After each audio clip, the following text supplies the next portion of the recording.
It's May 30th, 2023, and this is Sketchworks NewsBrake. The news stops here.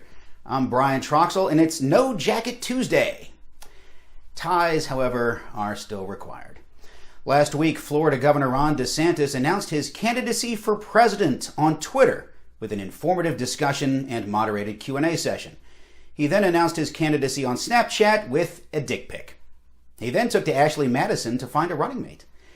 Taking his lead from former President Trump, DeSantis' campaign slogan is, "Make America Florida." In other presidential wannabe news, CNN announced that in preparation for the former VP's presidential run, they will host a town hall for Mike Pence in Iowa. Mike Pence in Iowa is also what doctors suggest thinking about when you have an erection that lasts 4 hours or longer. Towns across the United States held Memorial Day services, where typically the oldest veteran in the area is the keynote speaker. To stay entertained, younger attendees were seen placing bets on if the speaker would be wearing any MAGA attire, addressing the woke culture, or using any derogatory words. Nobody won any of these bets, as no one could listen to the speaker for more than a minute before looking at their phones. Friday, New York City Mayor Eric Adams signed into law a ban on discriminating against a person because of their weight. As a result, the Big Apple will now be known as the apple size we were meant to be. As his last act before signing the weight discrimination law into effect, Adams asked that all fatties move to New Jersey because the city is sinking. This is Sketchworks NewsBrake correspondent Tim Millard on location in Auburn, Alabama. And that's why. It's him, it's really him. For Sketchworks NewsBrake, I'm Tim Millard. Oh, hopefully Tim brought back lots of jerky, brisket, and fudge to share at rehearsal tonight, because opening in 10 days is the all-new sketch comedy show, Sketchy Solstice, live at the Warehouse at Frat Pack Productions in Scottsdale, Georgia, June 9th, 10th, 16th, and 17th at 8 p.m. Get your tickets for the show audiences are calling... Well, audiences haven't called it anything yet because it hasn't opened. But when it does open, you should be there. And you should call it something. Get your tickets now at sketchworkscomedy.com. Did they play the stinger yet? A Colorado delivery driver is suing Amazon, claiming that drivers have to urinate in bottles and defecate into dog waste bags to stay on pace. This finally answers the age-old question, why UPS drivers wear brown pants.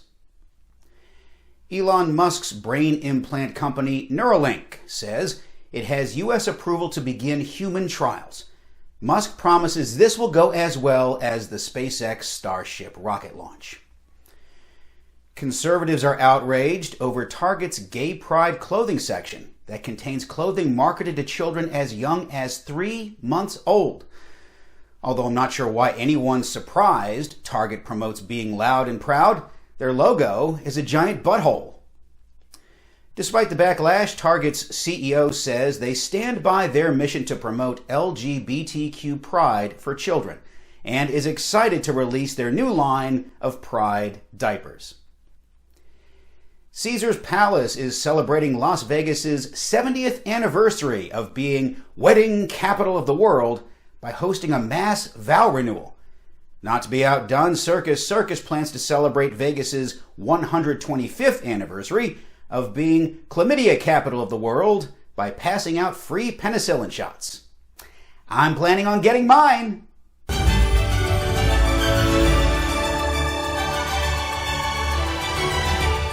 Hey friends, we are trying to get to 700 YouTube subscribers as quickly as possible, and we are within single digits. So if you haven't already, and you enjoy the content we bring you every week,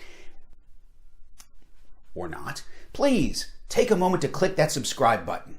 You can hit pause first so you don't miss anything. In honor of the women of Iran, Cate Blanchett went barefoot on the red carpet at the Cannes Film Festival.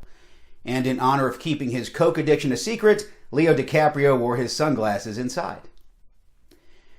Racists everywhere took a major blow when the remake of The Little Mermaid with actress Halle Bailey led the box office this weekend, earning over $100 million. Racists are regrouping and putting their efforts in lobbying that in the new Indiana Jones movie, the Nazis finally win.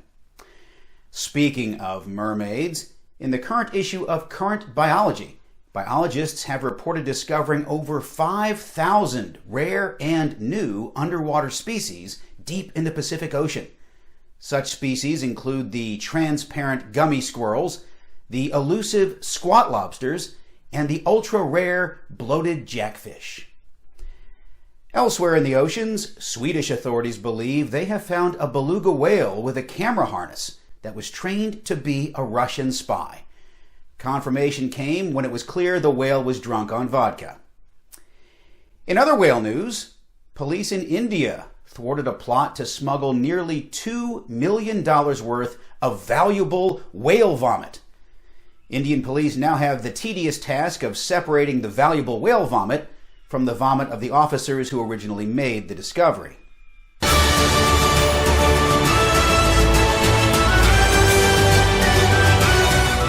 Only hours after opening for the summer, a public beach in Chicago had to be closed after gunshots were fired during a shootout. Because in Chicago, they hear it literally when you say, "Sun's out, guns out." The U.S. Patent and Trademark Office denied a trademark application for the NFL's Washington Commanders. This doesn't mean the team has to change its name just yet, or have a winning season just yet. Now, the Commanders could go 0-17, but it'll still be the best season ever because Dan Snyder is selling the team. Oh, hooray, hooray, hooray.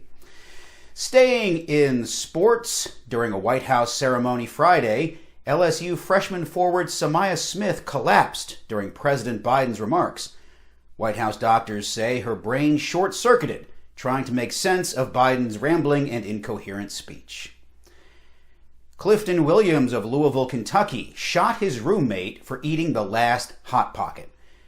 Williams then found another Hot Pocket hidden in the back of the freezer. And while his court date has not been set yet, Williams said he plans on entering a plea of, "My bad." Good thing it wasn't a pizza roll, because we'd have a massacre on our hands. Last Sunday, the city of Kyle, Texas, attempted a Guinness World Record for the largest gathering of Kyles. The event was sponsored by New Balance and SPF 1000 sunscreen.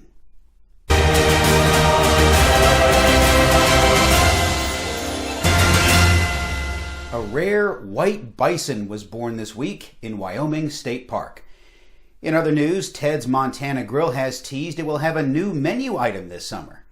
No word yet on what it might be. A city manager from Kansas was terminated this month after accusations of sexual harassment. He defended himself by saying that he just touched a cold can of pop to a female employee's cheek.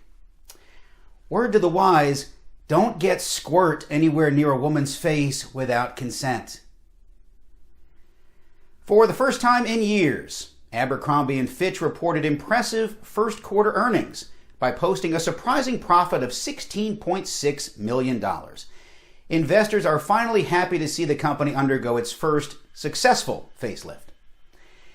And that's all for Sketchworks NewsBrake. We'll be back next week, and we hope you are too. I'm Brian Troxel. Say hi to your mom for me. Don't worry. I gave her my consent.